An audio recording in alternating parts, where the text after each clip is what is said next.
The best advice is to stay really close to your potential customers so you can really understand what their pain points are and what the problem that you're solving is.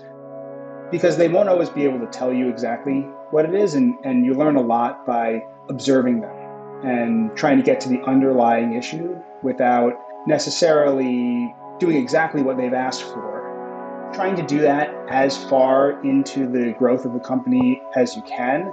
At some point, it becomes harder and harder as their company gets bigger. You get more customers. It's hard to spend a lot of time with each individual one. I'm Dan Langevin. I'm co-founder and CTO at Veracred.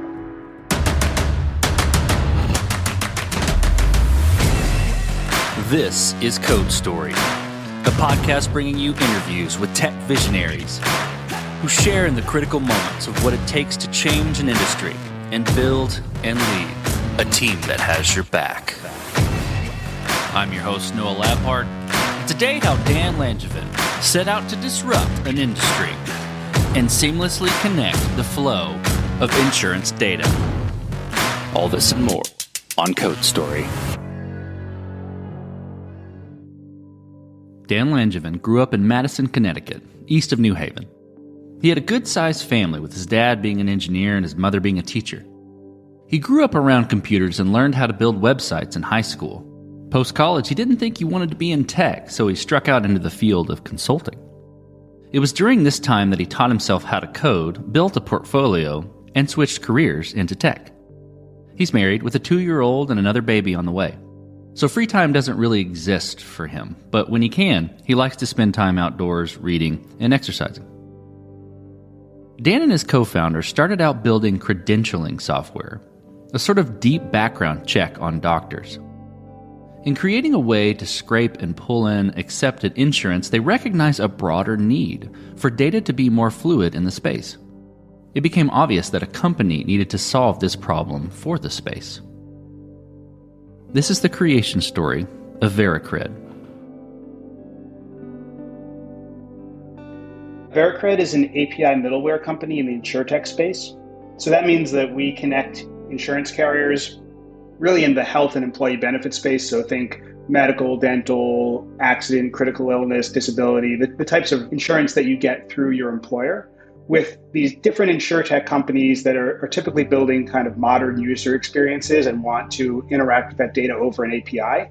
And the insurance carriers just haven't been able to build those APIs in any sort of standard way that could be broadly used by the InsurTech side.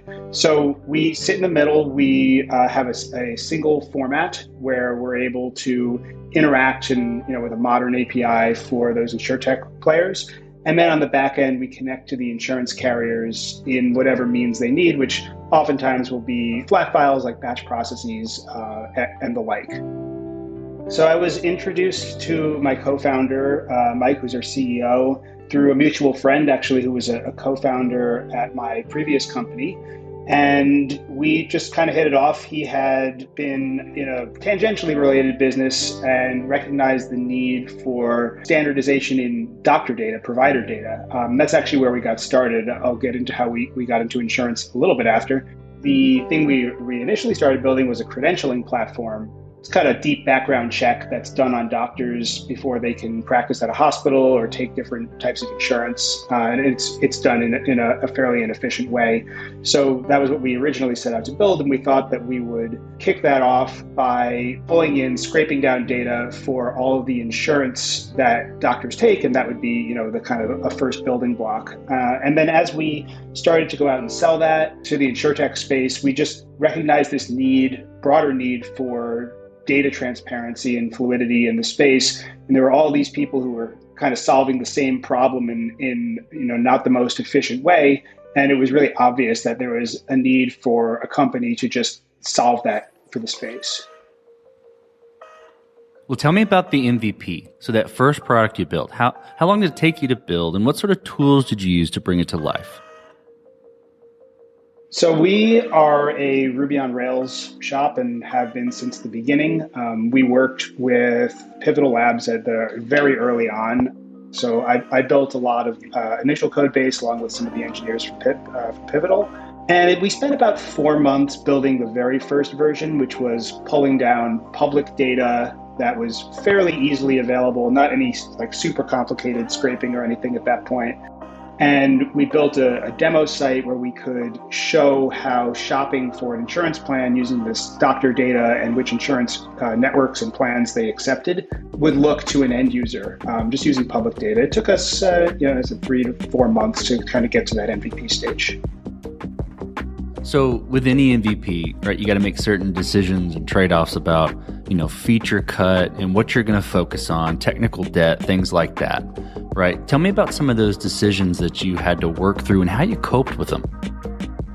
One of the hard things about any sort of MVP, especially if it's in a space where there isn't something that you're kind of chasing after that's already the standard, is deciding what's in and what's out.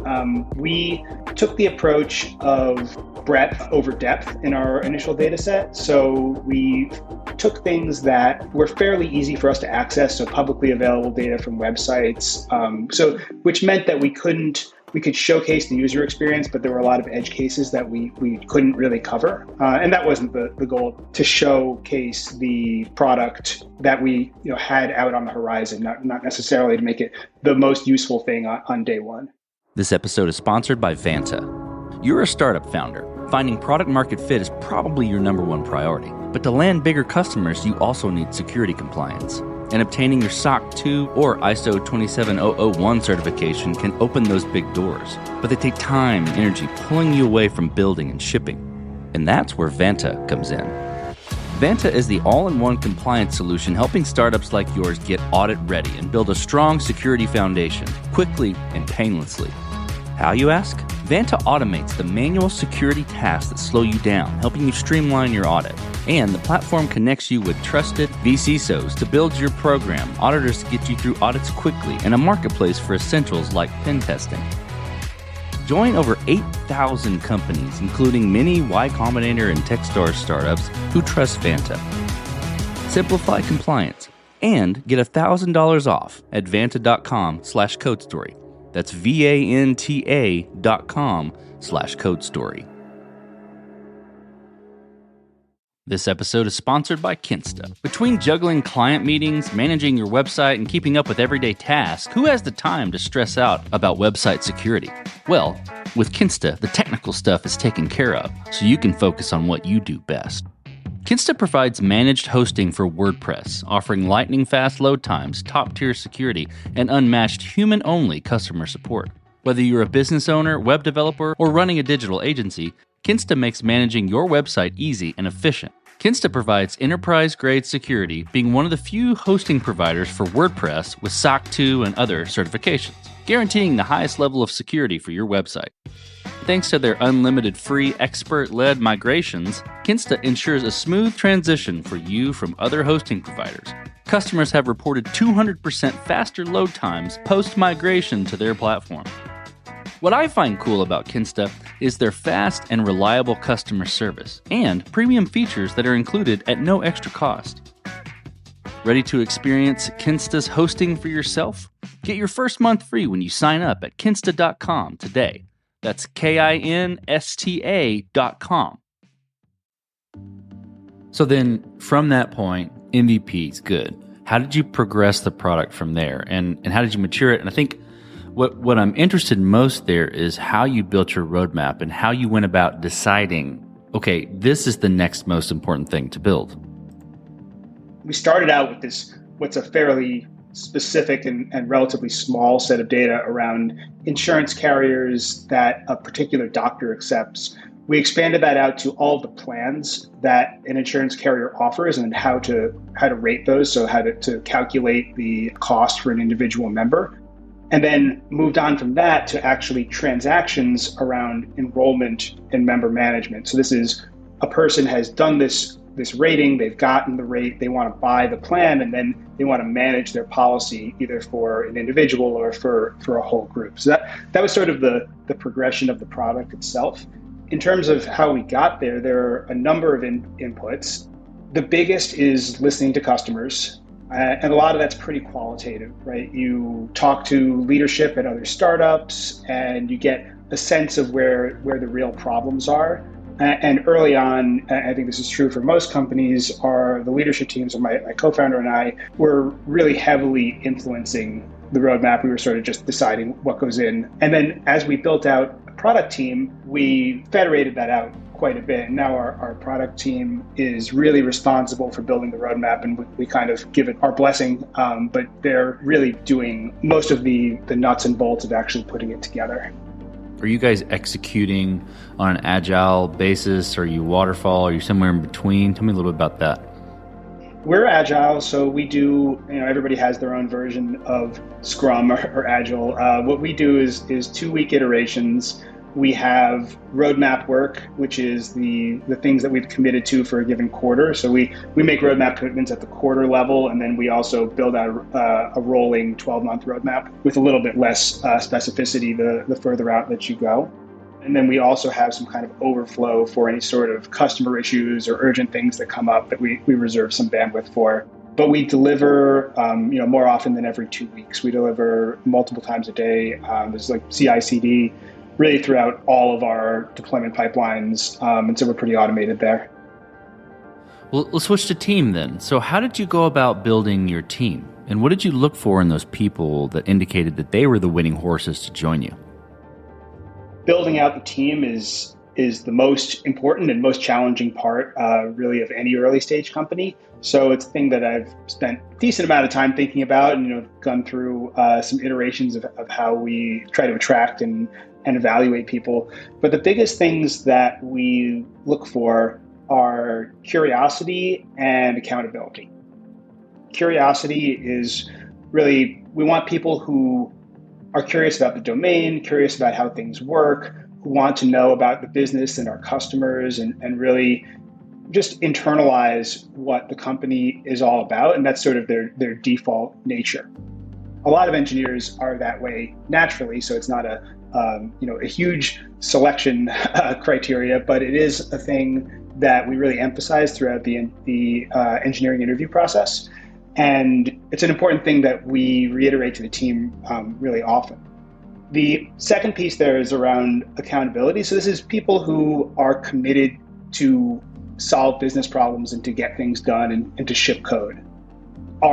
Don't fall into perfect being the enemy of the good kind of thinking, and are pragmatic and really want to deliver something that's going to actually make a difference for the business and for our users. Well, let's switch to scalability. So did you build this to scale efficiently from day one, or have you been fighting this as you grow? It's a bit of each. So the way that I think about scaling, from an efficiency perspective, it almost never makes sense to optimize for 100 times or 1,000 times your current volume. And there are some exceptions to this, but pretty rarely does it make sense to do that, because you usually don't know what the stress points are going to be. But at the same time, you don't want things to be about to fall over as soon as you put them out into production. So you need to give yourself enough of a buffer where you're able to figure out where those stress points are and optimize them as need be. We try to kind of walk the line there between things that are going to create short-term problems. We know that it's not scalable as we roll it out, versus spending a ton of time solving optimization problems that might not be real when we actually get it into the wild.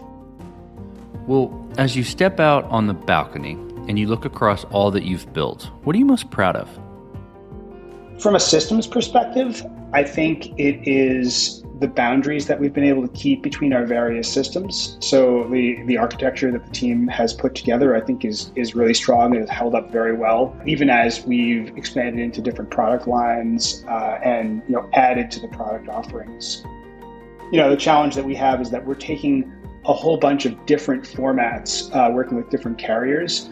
The system architecture is that we have one piece of code, one set of code that will really handle all the standardization and coercion into a standardized format. And there's a contract between that and the rest of the system that actually processes that data.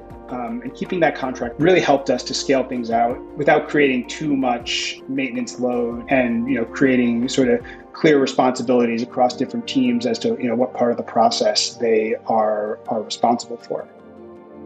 So, and then in terms of the overall company, I think it's really the team that we've built. We've built a really strong engineering team with a great engineering culture. And that is, a small amount me and a lot of the team's efforts to find the right people and to build the right culture. So I'm pretty proud of that as well. Well, let's flip the script a little bit. So tell me about a mistake you made and how you and your team responded to it. Well, there are a lot of mistakes that come to mind. And I think that you're never going to get everything right, especially not the first time as an engineer, as a leader, as a person in general. So, there's a lot of mistakes that I've made in architecture, in code, and in hiring even. The key to me about, how your team responds to when you do make mistakes as a leader is that you have to take ownership of the mistakes and be transparent with the team, and then come with the plan to resolve it. As the leader, the team is looking for you to set out a course to resolve whatever the issue is. They're not looking for you to be perfect, but they do want you to be authentic. And I found that as long as I'm upfront and I say, I made this mistake or I made this decision and it was not the right decision, the team is supportive and will help develop a plan to fix it. Well, what does the future look like for the product and for your team? Yeah, we're growing really quickly. We've more than doubled the product and engineering team in the last year. We expect to see growth across the whole organization this year. Today, we're supporting shopping for insurance, plan discovery, and administration of policies, which is actually a pretty big surface area to cover. So a lot of the expansion for the company is just in more of these integrations, deeper integrations, supporting more functionality within those integrations. But one area in particular that we're pretty excited about is insights into usage of a user's policy. So this is knowing how much is left on your deductible and being able to surface that through different tools that a user might interact with, or someday maybe a little further down the line, claims and the status of different claims. So some pretty interesting user experiences that our customers can ultimately build on top of that kind of data. Let's switch to you, Dan. Who influences the way that you work? You name a CEO, CTO, an architect, really any person that you look up to, and why? From an engineering perspective, there are sort of the usual suspects, the Martin Fowlers, Kent Becks kind of the world that I've spent a fair amount of time reading what they write and use that to influence kind of design. But from the real world perspective, I think my biggest influence is the CTO group that I'm in, which is a peer group through a company called Venwise. It's based in New York. And they have a really great program where we meet every other week, anywhere between 6 and 10 CTOs in similar stage companies. And you just kind of talk about problems you're having, get advice from peers. One of the things in any sort of leadership position that's challenging is you don't always have a peer inside your organization to bounce ideas off of. Sort of people are looking to you for the answers. So it's a great way to get feedback and get ideas from people who are in a similar situation. So, okay, we talked about a mistake, right? But a little bit different spin. If you could go back to the beginning, what would you do differently? Or where would you consider taking a different approach? From a product perspective, there's not one big obvious thing that stands out to me. There are lots of little things that we doubled down on the wrong feature at the wrong time, or it wasn't the right feature to begin with. There's a lot of little stuff like that. But I think the bigger change I would make is in the way we approach product marketing early on. We were very technology focused, and the thing that I've learned in building Vericred is that the way you talk about the technology is just about as important as how well it works. So I think we would have focused more heavily on product marketing, sales enablement earlier in the company's journey. Okay, Dan, well, last question. So you're getting on a plane and you're sitting next to a young entrepreneur who's built the next big thing. They're jazzed about it. They can't wait to show it off to the world. Can't wait to show it off to you right there on the plane. What advice do you give that person, having gone down this road a bit?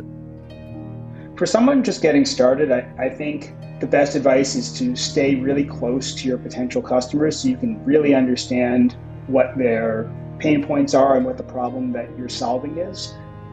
Because they won't always be able to tell you exactly what it is, and you learn a lot by observing them and trying to get to the underlying issue without necessarily doing exactly what they've asked for. And I think that's trying to do that as far into the growth of the company as you can.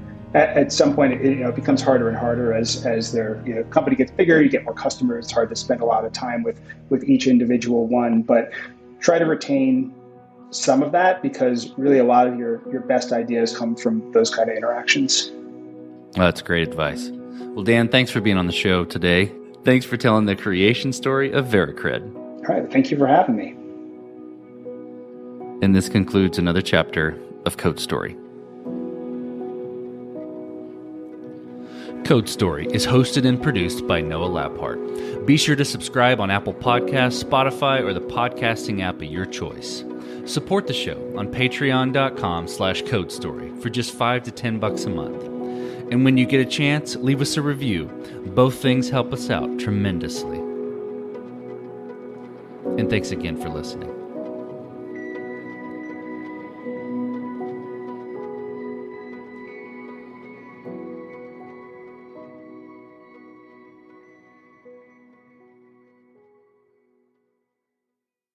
Taxes was feeling so stuck. Sitting in traffic, squeezing into a parking spot, all to squeeze in getting tax help during your lunch break. Now Taxes is a TurboTax expert who does your taxes for you, while you go about your day getting real-time notifications about their progress and the most money back guaranteed. Now this is Taxes. Intuit TurboTax. Get an expert now on TurboTax.com. Only available with TurboTax Live Full Service, real-time updates only in iOS mobile apps. See guarantee details at TurboTax.com/guarantees.